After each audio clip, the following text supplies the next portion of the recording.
Cylinder ఇవ్వడము, ఆరోగ్యశ్రీ పరిమితిని 5 లక్షల నుంచి 10 లక్షలకు కూడా పెంచడం జరిగింది. అతి త్వరలో నియోజకవర్గానికి 3500 ఇల్లు కూడా రాబోతున్నాయి. మనం ఇంకా కూడా ఎక్కువ కూడా ఇస్తుంది ప్రభుత్వం. గతంలో కూడా చూసినట్టయితే ఎక్కడికి పోయినా ఎలక్షన్స్ ముందు ప్రచారంకి కూడా ఎక్కడ పోయినా ఇంద్రమ్మ ఇల్లే ఉన్నాయి ఊర్లలో చాలా మటుకు. మళ్ళీ అప్పుడు అందరు అడిగిండ్రు ఇంద్రమ్మ ఇల్లు ఎప్పుడు వస్తాయి అమ్మ, ఇంద్రమ్మ ఇల్లు ఎప్పుడు అని. ఇప్పుడు మనం అందరం కూడా గొప్పగా చెప్పుకోవచ్చు, ఇంద్రమ్మ ఇల్లు త్వరలోనే రాబోతున్నాయి. ఇంద్రమ్మ పాలన మనం అందరం చూస్తూనే ఉన్నాము. కాంగ్రెస్ ప్రభుత్వం ఎక్కడ కూడా విశ్రాంతి తీసుకోకుండా ముఖ్యమంత్రి గారైనా, ఉప ముఖ్యమంత్రి గారైనా, మంత్రులైనా, తోటి శాసనసభ్యులైనా ఎక్కడ కూడా విశ్రాంతి తీసుకోకుండా ఎప్పటికప్పుడు ప్రజల మధ్యలో ఉంటూ వాళ్ళ సమస్యలు కూడా తెలుసుకోవడం జరుగుతుంది. మొన్నటికి మొన్న మీరందరూ కూడా చూసినారు లగచెర్లలో ఏమైందని.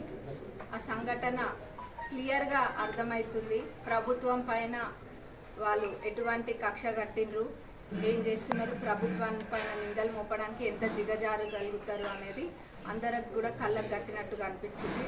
ప్రజలు కూడా అందరు గమనిస్తుండ్రు. తెలంగాణ మొత్తం చూసింది లక్షర్లలో ఏమైందో, ఎటువంటి దాడి జరిగిందో. దానికి బాధితులని ఖచ్చితంగా శిక్షిస్తారు. ఎందుకంటే ఇట్లాంటివి ఎక్కడ కూడా జరగద్దు. మనం ప్రజాపాలనలో ప్రజలకి అనుకూలంగా పాలన ఉండాలి కానీ ప్రజల్ని రెచ్చగొట్టి విధంగా ఉండద్దు. ఎప్పుడైనా ప్రజలు ఒక మంచి పీస్ఫుల్ వాతావరణంలో ముందుకెళ్ళాలి. కానీ ఇట్లా మతాల మధ్యలో చిచ్చులు పెట్టడాలు, మళ్ళీ వర్గాలు చేయడాలు, ఇవన్నీ కూడా వాళ్ళకే సాధ్యం. అందుకనే అసెంబ్లీ ఎన్నికలలో మంచిగా బుద్ధి చెప్పిండ్రు. దాని తర్వాత కూడా ప్రజలు బుద్ధి చెప్పినా కానీ వాళ్ళకి పదవులు లేదన్న దాంతో పిచ్చి పట్టింది. ఆ పిచ్చి పట్టి వాళ్ళు ఏం చేస్తున్నారో వాళ్ళకే తెలుస్తలేదు.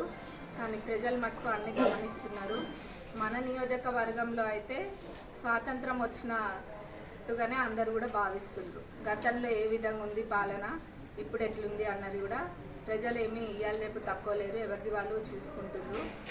మరి ఇంత స్వాతంత్రంగా ఉండి మనం మన పనులు చేసుకుంటున్నాము. మన నియోజకవర్గంలో అభివృద్ధి పనులు కూడా మొదలైనాయి. ఇది కేవలం ఆరంభం మాత్రమే. నేను ముందు కూడా చెప్పిన ఇంకా చాలా పనులు ఉన్నాయి. దేనికి కూడా నేను ఎక్కడ వెనక్కిపోను. ఎప్పుడు మీ మధ్యలోనే ఉంటూ మీ సమస్యలు కూడా నేను తెలుసుకుంటున్నా. హైదరాబాద్ పోయినా కానీ మనకి ఇక్కడ డెవలప్మెంట్ పనులు అక్కడ ఎట్లయితే అన్న దానిపైన ఆలోచన పెట్టి చేస్తున్నాం. అన్ని పనులు కూడా మనకి ఈ 5 ఏళ్ల పీరియడ్లో ఏమేమైతే పనులు చెప్పినామో అన్నీ కూడా తప్పకుండా చేస్తా. నేను ఎక్కడ వెనక్కిపోయేది లేదు, ఏది ఊకునేది కూడా లేదు, లేనిపోనివి మాట్లాడుతూ. కానీ ఈ 19న జరిగేది అంటే రేపు జరిగే ఈ సభకు మటుకు అందరూ